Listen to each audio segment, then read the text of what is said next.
Okay, so this is likely going to be the last segment for tonight, Tuesday night. Wife's at the prayer meeting, so I kind of had to run a lesson. And I want to keep up with this. I'm not going to just, I've had times where I've made three charts and hadn't had a lesson. This one, I haven't even finished this. I'm doing some color coding of these things. This one is the color of this note here. That kind of thing. Okay? The C would be green, would be a D minor. Why is that? I can't tell you right now. I really can't tell you right now. I could think about it. I thought about it while I moved the chart around. There it is. Because in the C shape, green is the color of the E note, which is the lowest note, the lowest pentatonic note of the string shape. And up here, that is the color of the E notes on my guitar. This is a color pattern that I made.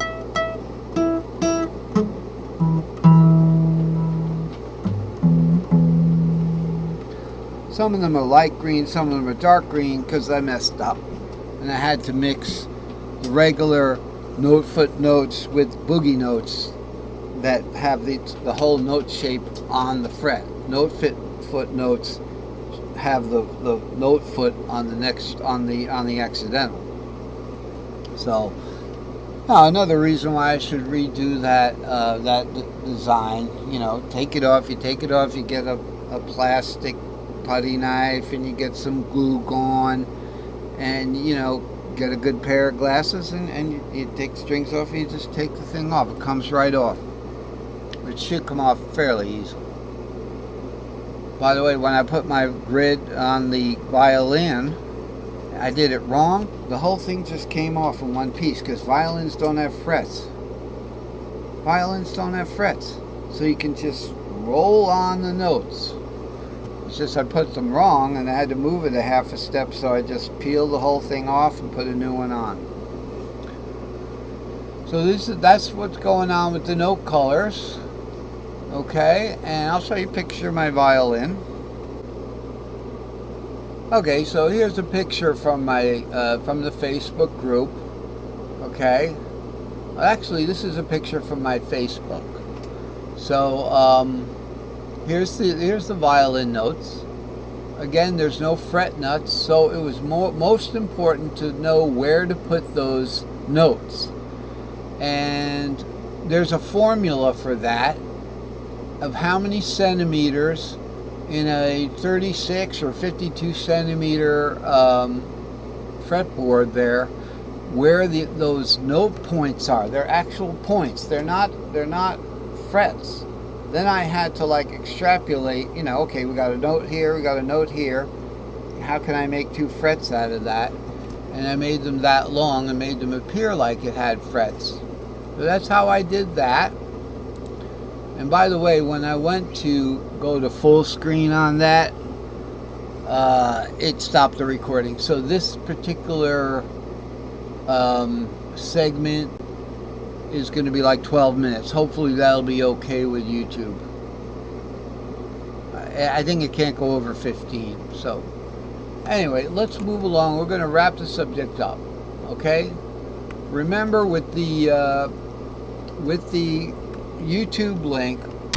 Okay, so let's remember with the YouTube link from the YouTube channel below here will be in part 2 of the description and all that good stuff. This is from last time. Will be for full-length videos and full resolution charts. Visit Andy's Guitar Chart Facebook group. Here's how. Okay, so here's how you do it. You take this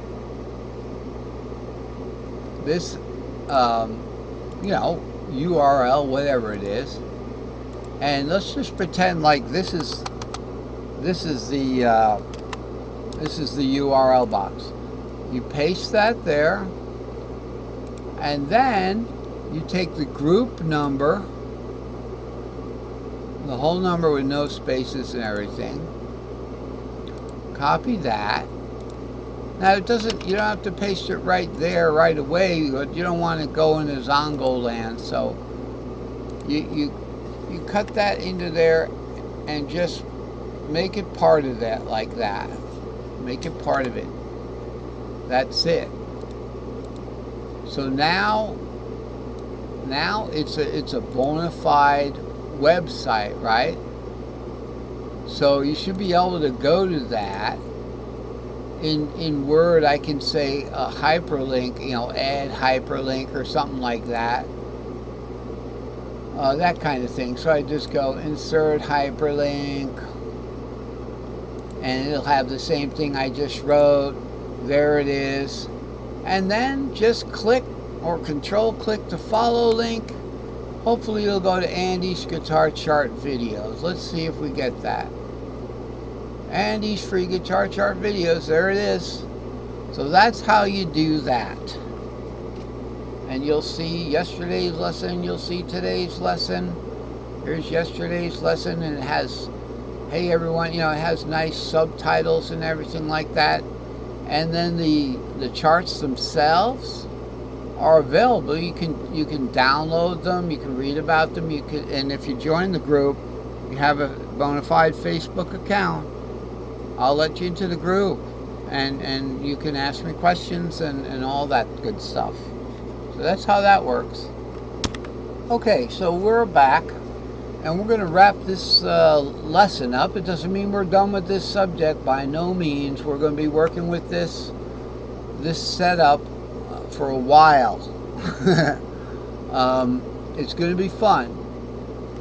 Now, I decided I wasn't going to change the name of this, at least not today. So you look at this S4L in the C pattern. Now, granted, the C doesn't need a long pattern. You can play the C diatonic.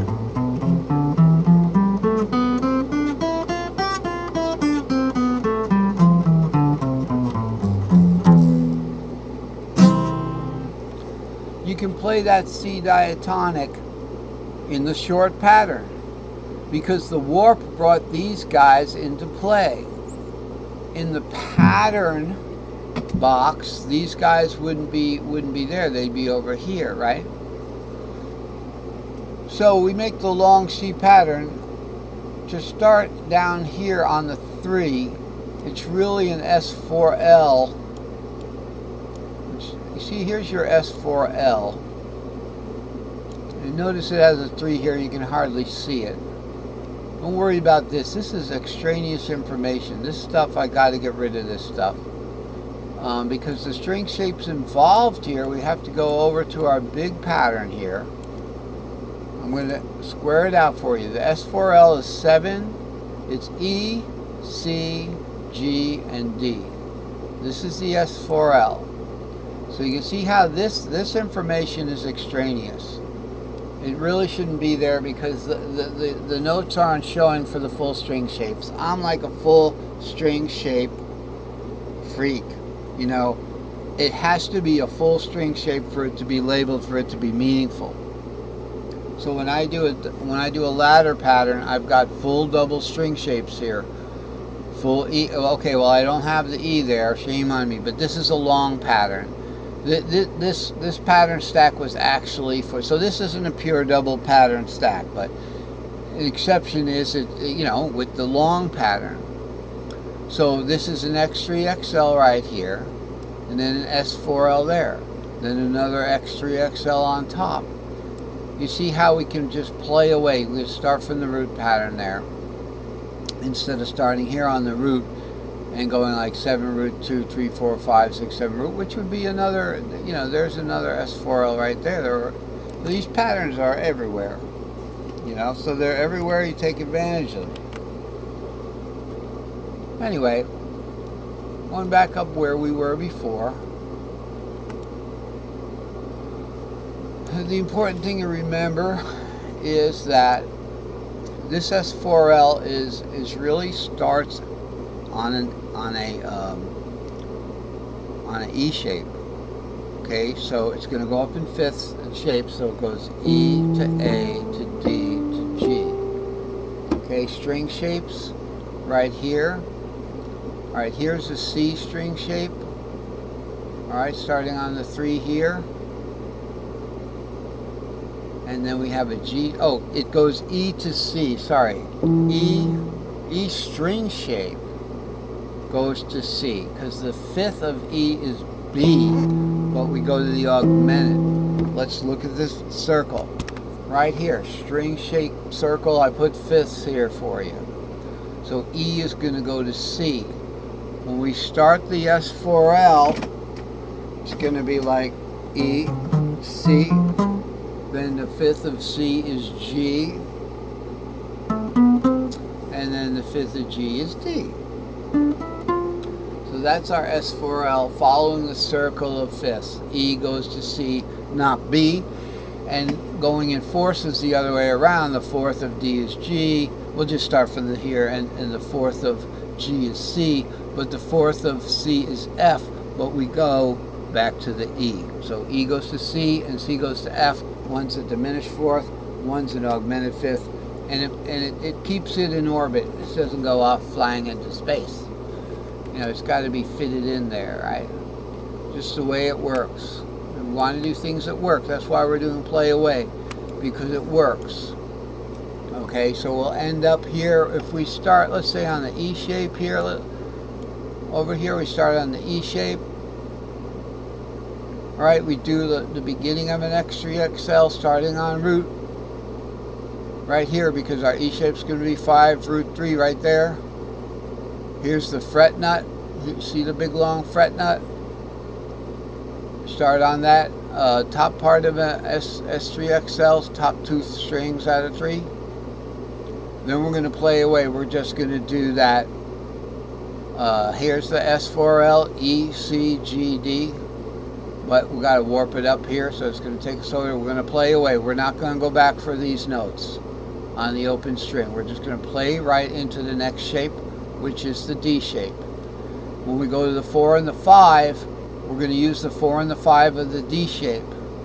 But when we play those 4 and the 5, we have to use pentatonic of those D shapes, okay? So remember that, and we'll see you next time. Thanks for